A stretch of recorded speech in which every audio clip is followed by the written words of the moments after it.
Glória a Deus. Evangelho de João capítulo 8. Evangelho de João capítulo 8, versículo 1. Diz assim a palavra do Senhor: porém Jesus foi para o monte das Oliveiras, e pela manhã cedo voltou para o templo, e todo o povo vinha ter com ele, e assentando-se os ensinava. E os escribas e fariseus trouxeram-lhe uma mulher apanhada em adultério, e pondo-a no meio, disseram-lhe: mestre, esta mulher foi apanhada no próprio ato adulterando, e na lei nos mandou Moisés que as tais sejam apedrejadas. Tu, pois, que dizes? Isto diziam eles tentando-o para que tivessem de que o acusar. Mas Jesus, inclinando-se, escrevia com o dedo na areia. E como insistissem, perguntando-lhe, endireitou-se e disse-lhes: aquele que dentre vós está sem pecado, seja o primeiro que atire pedra contra ela. E tornando a inclinar-se, escrevia na terra. Quando ouviram isso, saíram um a um, e começando pelos mais velhos até aos últimos, ficando só Jesus e a mulher que estavam no meio. Endireitando-se Jesus, e não vendo ninguém mais do que a mulher, disse-lhe: mestre, mulher, onde estão aqueles teus acusadores? Ninguém te condenou? E ela disse: ninguém, Senhor. E disse-lhe Jesus: nem eu também te condeno, vai-te e não peques mais. Glória a Deus. Podem sentar, meus amados. Querido, eu estava em casa falando com o papai, e de repente me veio essa palavra assim que chegou, me deu um talo, deu uma explosão dentro de mim. Lembrando desse texto, né? Estava orando e você fica lembrando das palavras de Jesus, dos ensinamentos dele. E de repente veio essa minha mente, o Senhor Jesus dizendo para a mulher: nem eu também te condeno. Que coisa linda. Queridos, se fosse eu que estivesse lá, se fosse os religiosos, como os escribas e os fariseus, como estavam lá, diante de um fato dessa natureza, o que eu diria, o que você diria? Aquela mulher merecia a absolvição? Não merecia. Porque segundo a própria lei de Deus, escrita por Moisés, ela não estava sendo apenas acusada de um adultério, ela foi pegada no flagra, adulterando. Então era um fato consumado. Se fosse eu que estivesse lá, eu estaria com certeza dizendo as mesmas coisas que os escribas e que os fariseus estavam dizendo. Essa mulher é para ser apedrejada segundo a lei. E eu fico assim maravilhado com a sabedoria do Senhor Jesus, quando, aproveitando-se dessa situação, do confronto que eles estão fazendo contra o Senhor, para eles fazerem uma autorreflexão. E aquilo que aparentemente colocava o Senhor Jesus num beco sem saída, e ele não tinha saída, porque, como disse alguém, ninguém pode nada contra a verdade, senão em favor da própria verdade. Isso é um fato, né? Ninguém pode nada contra a verdade, senão em favor da própria verdade. Então o Senhor Jesus estava num beco sem saída. E quando o Senhor Jesus se volta, motivado pela insistência deles, e diz: olha, quem estiver sem pecado, seja o primeiro a tirar a pedra. Aquilo, nós podemos observar nisso aí, que essas pessoas, apesar de amarem a Deus, apesar de serem zelosos pelas coisas de Deus, representarem a própria lei, interpretando a própria lei de Deus, eram pessoas religiosas. Elas estavam esquecendo daquilo que nós falamos com tanta frequência aqui, que às vezes nós não achamos que está sobre a minha vida, sobre a sua vida. que é a misericórdia do Senhor. Quantas vezes nós não perdoamos nem a nós mesmos? Quantas vezes nós ficamos com coisas na nossa mente, no nosso coração, e isso prejudica a nossa comunhão com Deus, quando na verdade tudo que o Senhor deseja de nós é que nós venhamos reconhecer que somos pecadores e que carecemos do seu perdão, e confessamos os nossos pecados e nos arrependemos.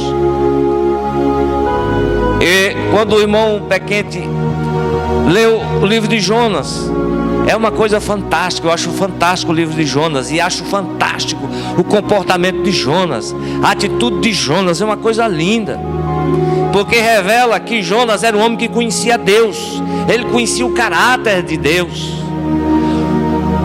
e tinha muita intimidade com Deus. O problema de Jonas é que ele se colocou como juiz daquela nação.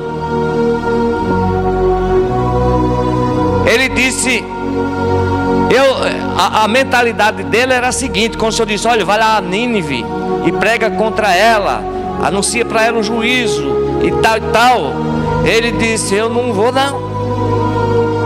não, sabe por quê?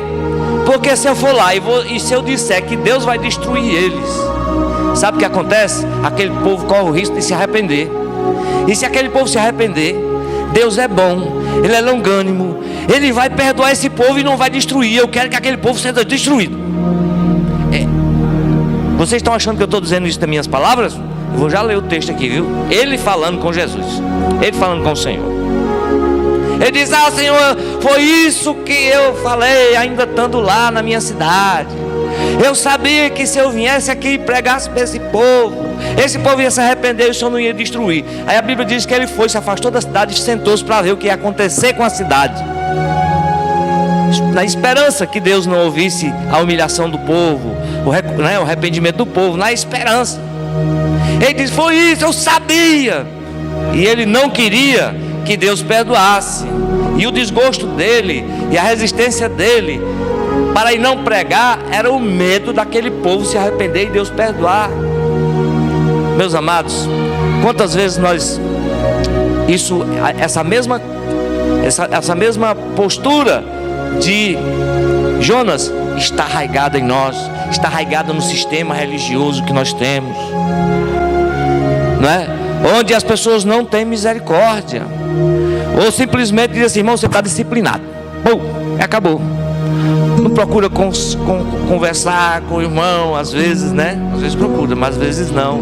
Às vezes o irmão diz, irmão, estou arrependido. Ele diz, irmão, mas você está disciplinado, não tem jeito não.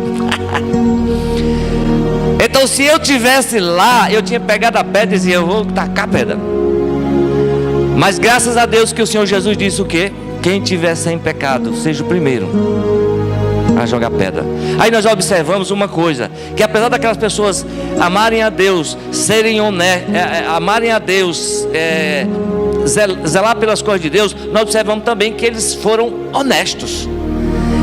Eles estavam sendo muito honestos. E o grande problema de Jesus para com o povo, para os com os religiosos, para os com os fariseus, era exatamente esse.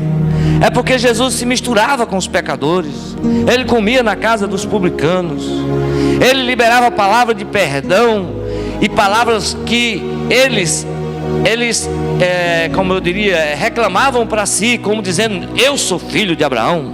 Jesus disse, até dessas pedras Deus pode suscitar filho de Abraão. Se vocês fossem filhos de Abraão, vocês fariam as obras de Abraão.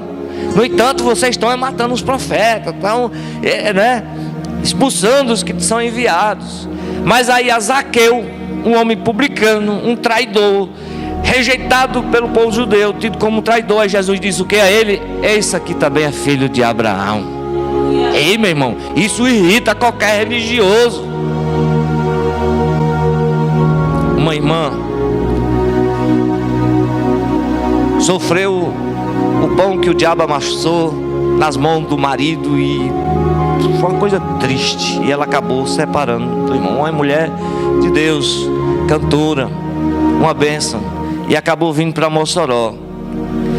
E Márcia convidou essa irmã para ir para o programa dela. Ela não morava nem aqui e acabou vindo para Mossoró. uma irmã muito crente, uma mulher de Deus que eu conheço, mas chamou ela e disse: Márcia, você chamou essa irmã para cantar no seu programa? Essa mulher separada, não pode não. Entende? A pessoa não sabe qual é a história da irmã, o sofrimento, a luta e tal. Se ela tivesse se desviado ou estivesse em pecado, aí tá certo, tem que ser criterioso, tem que ser criterioso. Mas uma mulher que estava firme na fé, lutando pela fé, servindo ao Senhor, adorando a Jesus. Aí a pessoa é religiosa, e ela é uma pessoa que eu conheço e que vocês também conhecem, mas é uma pessoa, uma mulher de Deus, mas chamou Márcia, que tinha intimidade para isso, tem condição, uma pessoa muito chegada dela. Márcia, você levar essa mulher no programa, essa mulher separada, baixando o nível do programa, porque ele estava no programa mulher separada. Jesus disse certa vez: se vocês soubessem o que significa misericórdia quero e não sacrifício, não condenarias a inocente. Meus amados, nós precisamos nos libertar desse sistema religioso que a gente tem falado de forma muito simples, porque cada um fala conforme a medida que Deus dá, de tanta coisa, para nós vivermos o evangelho de Jesus, onde Jesus aqui dá oportunidade. O Senhor Jesus disse para a mulher o quê? Ninguém te condenou?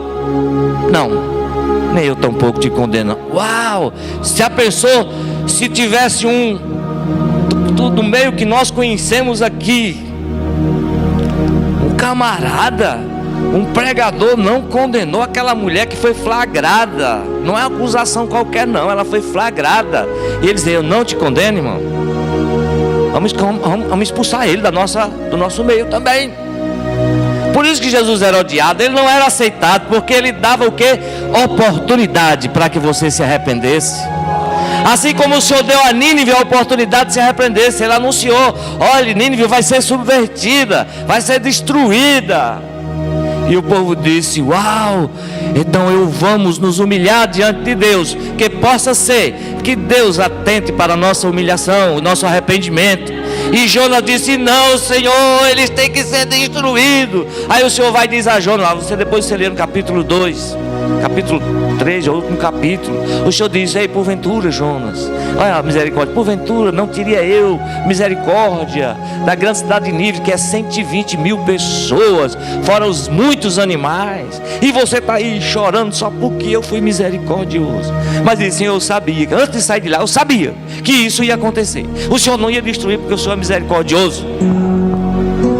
Mas nós, como religiosos, nós não perdoamos, às vezes nem a nós mesmos, e carregamos na nossa mente, no nosso coração, às vezes uma carga, e dizendo: poxa, será que eu sou digno? Será que eu mereço? Você nem é digno nem merece. Mas o sangue de Jesus nos dá livre acesso ao trono, ao lugar santo dos santos, e agora nós temos entrada franca, total. Todo o mistério foi descoberto, como nós falamos outro dia sobre o sumo sacerdócio do Senhor Jesus. E toda a culpa agora, quando vem à sua mente, você pense logo assim: isso é coisa dos meus acusadores, isso é coisa dos meus acusadores. Mas Jesus me deu uma palavra de descanso, de libertação. Jesus diz: nem eu tampouco te condeno, vai em paz e não peques mais. Que coisa linda. Então, se existe na sua mente, no seu coração, alguma dúvida que seus pecados foram perdoados, alguma coisa que o Senhor, não, isso não, eu tenho que jejuar muito, tenho que carregar uma pedra na cabeça, andar de joelho numa escada grande para Jesus poder, para me tornar merecedor. Quem nos torna, vamos usar esse termo merecedor, que esse termo merecedor está fora do meu vocabulário quando se refere a aproximar-se de Deus, porque nós nunca jamais vamos merecer. Vamos usar esse termo aqui. Quem nos torna merecedores diante de Deus é a atitude do povo de Nínive e do seu rei. Eles se humilharam debaixo da potente mão de Deus. Eles reconheceram que eram pecadores e que por as suas obras por si só não tem valor nenhum diante de Deus. Mas um coração quebrantado e contrito Deus não despreza. Um coração sentindo a acusação do inimigo, ele não vai conseguir nada. Mas no momento que você diz: Senhor, o Senhor sabe que eu já me arrependi desse problema, desse pecado, já me arrependi. E todo dia a gente precisa se arrepender. Todo santo dia nós tropeçamos com uma coisinha. Mas irmãos, graças a Deus que o Senhor, eu sei que o Senhor é maravilhoso. Olha, Jonas sabia. Jesus disse: eu sei que o Senhor é misericordioso, que é bondoso, que o Senhor... E às vezes a gente acha que Deus não é misericordioso. Então eu entendo que Jonas tinha uma intimidade profunda com Deus, porque ele sabia quem Deus era. E nós temos pregado, ensinado, que nós não podemos nos privar da graça que nos é oferecida. A graça é um dom de Deus imerecido. Eu não mereço. Todas as minhas devoções, jejuns, dedicação, horas de oração na presença do Senhor, não é para conquistar de Deus alguma coisa, é porque eu quero ter mais comunhão com Ele, é porque eu quero ter mais intimidade com Ele, eu quero ter mais comunhão com Ele, eu quero estar com Ele, porque é bom demais estar com o Senhor. Não é para me conquistar alguma coisa, você já conquistou por causa da sua fé. No dia que você creu, você conquistou, aleluia, e recebeu de graça, de graça, de graça. E eu creio que quanto mais tempo nós estamos na presença do Senhor, mais você conhece Ele, mais você conhece o seu caráter, mais você conhece a personalidade de Deus. Muito embora que você ame, você vacila, mas você diz: epa, peraí, volta para cá de novo. E volta. E o inimigo quer nos acusar, dizer: olha, você é fraco, você não consegue. E você tem que dizer, em nome de Jesus: Satanás, saia da minha mente, saia do meu coração, porque Jesus disse o quê? Nem eu tampouco te condeno. E essa alegria de servir a um Deus tão maravilhoso, tão bondoso. Por isso que eu tenho dito repetidas vezes aqui: quem é crente é para viver saltando de alegria, independente da situação, porque o que nos espera é muito grande.